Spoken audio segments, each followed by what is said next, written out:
के थ्रू बन गए। तो ये प्रॉपर्टी जो है ना, मैं रेंट के ऊपर मेरे टेनेंट नूरुल हसन साहब को दिया और उनका पोजीशन था ये प्रॉपर्टी के ऊपर। मैं बीच में हर थोड़े दिन में जाकर चेक करता था प्रॉपर्टी का कंडीशन कैसा है क्या नहीं बोलकर।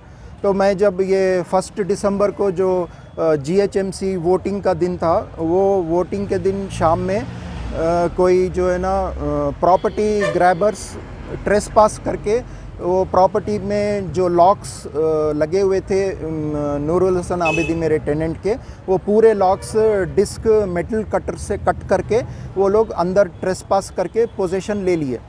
अब मैं दूसरे दिन जाने पर ये देखा कि वहाँ पर CCTV कैमरास इंस्टॉलेशन वर्क चल रहा था।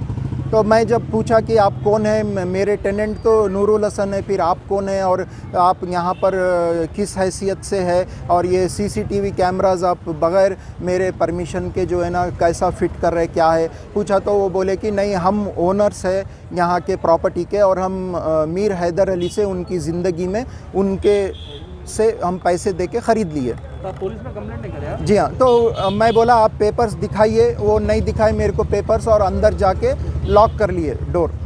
तो मैं फ़ौरन फिर हमारे टेनेंट नूरुल हसन साहब को जो है इन्फॉर्म किया मैं, तो वो भी आए। फिर पुलिस में यहाँ पर चंद्रायनगुट्टा PS में हम लोग FIR करे, क्योंकि अभी फ़िलहाल पोजीशन मेरे टेनेंट का नूरुल हसन साहब का है, तो उनके थ्रू ये कंप्लेंट फाइल हुई, FIR हुआ, मगर चंद्रायनगुट्टा पुलिस वाले कोई एक्शन नहीं ले रहे। और हम 2 दिन से गेट के बाहर जो है ना ओनर होते हुए भी और उन्होंने टेनेंट होते हुए भी हम दोनों लोग मिलकर ये प्रॉपर्टी को बचाने के लिए, सेफ़ करने के लिए जद्दोजहद में लगे हुए हैं, मगर कोई एक्शन नहीं ले रहे। और हमारे लेडीज़ फैमिली के ये जो जी हाँ, पुलिस हमारा साथ नहीं दे रहे। और आज मेरे वाइफ, मेरे डॉटर्स, मेरे 3 बेटियां हैं और मेरे वाइफ के साथ जो है लेडी पुलिस आके उनके साथ ज़बरदस्ती जो है ना ढकलम ढकली करे,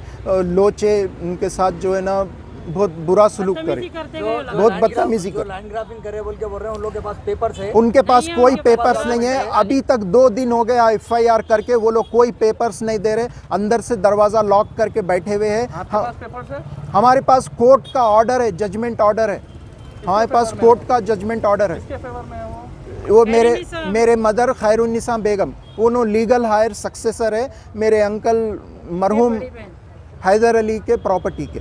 कितने का प्रॉपर्टी हो? 320 स्क्वायर यार्ड्स है, 3 bedroom independent ground floor house है। इसके अलावा आप दूसरे कहीं कंप्लेंट की आप PS के अलावा? या अभी मैं शाम में DCP ऑफिस और ACP ऑफिस में जाकर मेरे टेनेंट नूरुल हसन साहब के साथ जो है वो लोगों को भी कंप्लेंट करा मैं, मगर क्योंकि वो लोग ये GHMC वोटिंग के रिज़ल्ट्स के ड्यूटी में बिज़ी है, तो इसीलिए मेरे को 5 बोलिए। इससे पहले भी हम लोग आए, वेंकट सर को 2 कंप्लेंट दिए थे, एक प्रॉपर्टी मिसिंग पेपर और एक हरासमेंट का भी दिए थे, उन्होंने कोई एक्शन नहीं लिए। कब दिए थे आप? वो भी ऑलमोस्ट 7 मंथ्स बैक दिए थे और उन्होंने कोई एक्शन नहीं लिए। आज उन्होंने फिर हम लोगों के साथ लेडीज़ पुलिस को भिजा के मेरी बहनों के साथ फिर से मारपीट करना कोशिश करे। वो लोग मारपीट नहीं है, ये वेंकट सर के ladies police Chandrayangutta police station वाले, तो हम ऑटो में आ जाते बोले तो ज़बरदस्ती हम लोगों को गाड़ी के ऊपर बिठाने की कोशिश करे। हम लोग रहना नहीं चाह रहे थे, हम लोग सेपरेट ऑटो में आए, फिर उतरे थे। और क्या बोल रहे हैं आप? बोलिए। जो मैं टेनेंट हूँ, रज़ा हुसैन खैरुन्निसा बेगम का जो मैं टेनेंट हूँ, और जो मेरे पास जो इंजेक्शन ऑर्डर भी है और मैं 1.5 साल से जो कब्ज़े पे हूँ।